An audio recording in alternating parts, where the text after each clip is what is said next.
don't compare yourself to everybody else or anybody else. Just do what's working, and just you're doing the best you can with the situation you're in at any given moment, and that is perfect.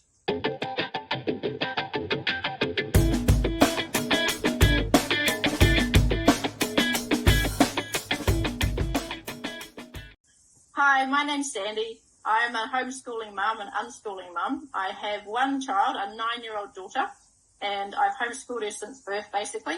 I actually have a schooling background. I was a high school science teacher, and people think that makes a difference. Maybe it must be easier for me because I was a teacher, but actually it doesn't make it any difference whatsoever, because I homeschool because when I was in the school system, I realized I wasn't very happy with it. And I believe that the best learning happens in real life contexts. When you're a grown-up, you learn something because it's what you need to learn, or you need to know about that, or you want to know about that. And then there's all sorts of different ways you get information, and you might look at YouTube videos or do a course or find an expert, or we know how to do this as grown-ups. And I believe that kids, that's exactly how it's best for them to learn, something they need or want to know more about. And then it's natural and interesting. So I really believe in the unschooling or life learning way of doing things, that real life learning experiences give you all you need to actually equip yourself going forward. That's my philosophy. So a lot of people are interested in what does it look like? What does a week look like? What does a day look like if you're an unschooler? It's kind of like what schooling people do in the holidays. So you kind of look at your week and look at what opportunities are there, what does people want to do, what interesting things are there, who are you going to catch up with, have you got any regular things you need to do. So we have horse riding lessons that we do. There was a gymnastics class we did and a swimming class that we did. And then there were groups of friends that were in those classes, and we'd catch up and do some other informal things together.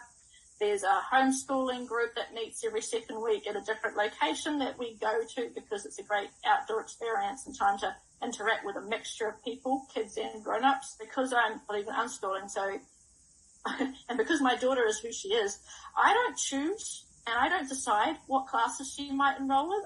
I let her know what are the options and the time slots available, and she decides what interests her, because if I choose and she doesn't like it, that's just not going to work. It doesn't matter if it's Lego or sewing or art or sciencey stuff.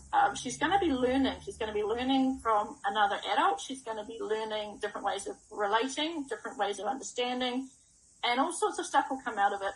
I don't know what she's going to learn, and I don't need to, because she's like a sponge, and all sorts of amazing stuff comes in, expected and unexpected, and so it doesn't really matter what those contexts of those classes are. She comes out as a better, well-rounded, more educated person, whatever the classes are, so I love that. We try not to have something on every day, because there are times when you just want to chill out and have a home day, or you want a time to timetable a visit to the zoo, or go see an exhibition somewhere, or work on a project that you're suddenly interested in. So I try not to have a full week. I try and make sure that there is plenty of space for watching a movie and blobbing out, or doing some arty crafty stuff, or whatever it is that we want to do. So a lot of people ask, how are you going to get through NCEA or qualifications or high school and all that kind of stuff?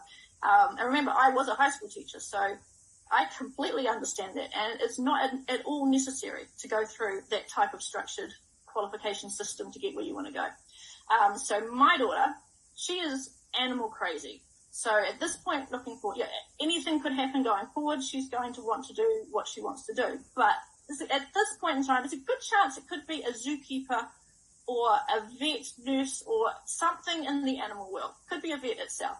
So what I do is I try and give as many opportunities as I can for her to experience things that will help broaden those sorts of horizons, get her to actually learn more about animals, and also to realize if this is something she likes or not. So when we get to the point where she is going to need a qualification and she has an idea about what she wants to do, we're going to look at what are all the options, what are the different ways, the different paths to get there, and work out which one is going to suit her best, how she operates as a thinking person, and what types of ways we can do it.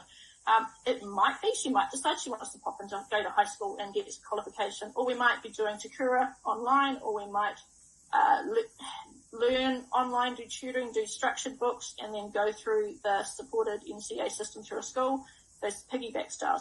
Or if she decides she needs to go to university, you don't have to have the school-directed qualifications to go into tertiary education. There are other pathways that tertiary places will accept, so working out what and when that is. My biggest challenge is actually having confidence that I'm doing a good job. And it doesn't matter whether you're someone who doesn't have an academic background or whether you have university degrees and postgraduate teaching diplomas and really know what you're doing, technically, we still have our doubts. There are days when I look at what we're doing and I think, am I just mucking her around? Am I ruining her life? Is this a really good idea or what? And you compare yourself to other parents. You see other homeschooling, and don't forget, the bit you see in public is not the whole picture. But we see where other kids are and what they're achieving or what they're doing and how the parents are working with them, etc. And I go, oh, I am so crap. I am so not as good as that parent. My daughter is not where she should be. So that doubt, that whole doubting yourself, lack of confidence, that is my biggest challenge. My biggest accomplishment, the thing I am proudest of, a couple of things, but the thing I'm most proudest of is that my daughter can read. And we didn't do any of the formal structured things to make that happen. It was something I just trusted would come. And so we didn't just completely put her in a vacuum and expect her to suddenly start to read. So she had literacy around her. So we do have games and things and activities and things we do that involve letters and words and stuff like that. So there are opportunities for her to be taking these things in. When you see kids who've been in a school system where they are doing structured learning required at certain age groups and then they can read later, and my daughter wasn't, because that's not how we did it. That's not the timing we did it. It did get really hard at times for me to believe that this was going to work, but it does. And she suddenly started reading, and she went from just starting to whoosh, going really well, really quite a fast trajectory. My one piece of advice for homeschooling families is don't forget that the way your homeschooling journey goes is going to be completely different to anybody else's. Even if it looks the same for a bit, it's going to change. It's going to evolve over time. Everyone's got different reasons why, and different environments and different financial constraints and whatever. So don't compare yourself to everybody else or anybody else. Just do what's working, and you're doing the best you can with the situation you're in at any given moment, and that is perfect.